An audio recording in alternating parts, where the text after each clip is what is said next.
Dickens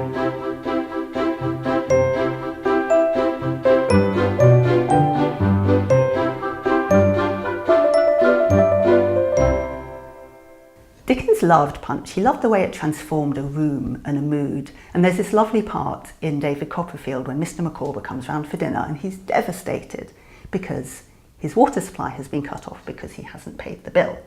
And so David sets him off to making punch to kind of cheer him up. And he's transformed by the smell of the lemons, by the kind of steam coming off from it and that kind of hit of hot rum. And we know that Dickens made his own punch because he sends a good friend of his a recipe that he makes it for himself. Madame Filano. He says to her, "I send you the tremendous document which will make you for 90 years, I hope, a beautiful punch maker in more senses than one." And then he gives her this quite long, quite involved recipe, quite dramatic, as we shall see, for making his own recipe punch. So let's do it.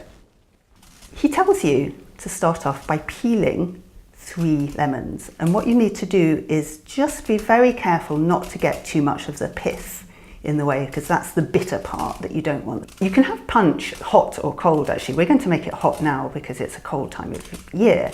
But there's some lovely examples in Dickens of his characters having cold punch. So Mr Pickwick has rather too much cold punch on a hot day, and his friends have to leave him sleeping it off in a wheelbarrow. And there's this great scene in A Tale of Two Cities when the lion and the jackal, the 2 lawyers, make punch together in their rooms. And although they have rather kind of dissipated lives, it's rather dramatic how it invites confidences between them. And these 2 rather sort of strange men suddenly become, when they're drinking punch, suddenly become much more sort of personal and much more human, and we begin to warm to them. So we have our lemon rind, and now we just need to squeeze the juice, which we'll put aside for later. Now I imagine when Dickens was making his own punch, he might have done all of this in front of his friends, and he just might have got one of his servants to prepare it all in advance.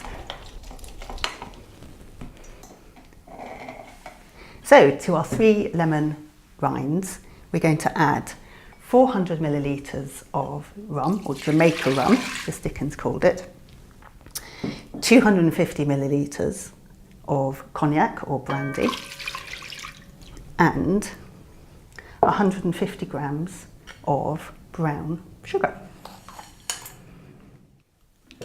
Give it a little mix, make sure it's all combined, and then we're going to heat it for about 4 or 5 minutes, and just so it's nicely warmed.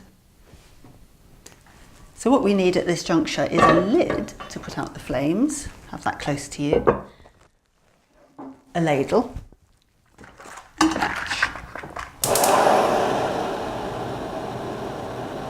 So heat it quite low so it comes up to about sort of body temperature, a little bit warmer than body temperature. And as you're doing it, be incredibly grateful that you have either gas or electricity, and just remember those Victorian cooks who had to stoke the fire without them.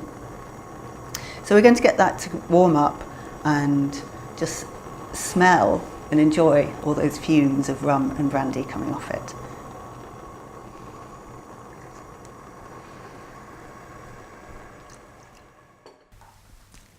So this might be one of the more exciting lines you ever read in a recipe.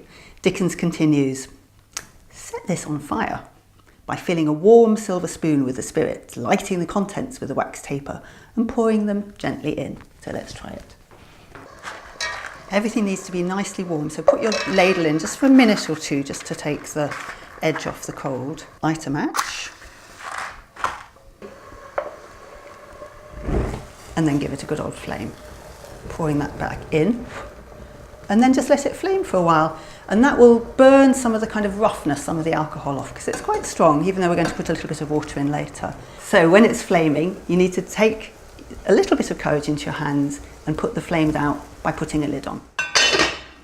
Like that, very quickly.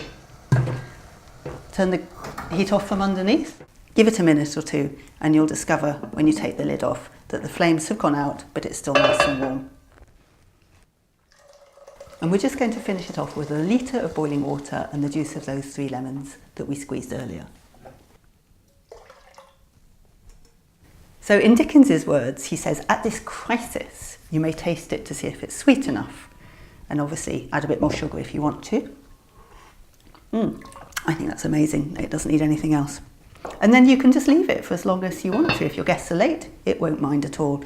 Heat it up a tiny bit if your guests are really late, but you don't want to boil it too much because otherwise you'll boil off the alcohol again. And when you're ready, it's ready to serve.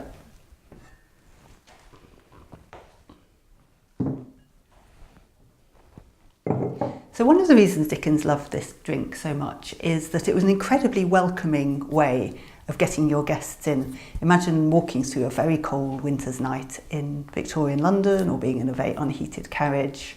No central heating, obviously. Come into a lovely house with a fire in the drawing room and be offered a glass of hot punch. Who could resist it?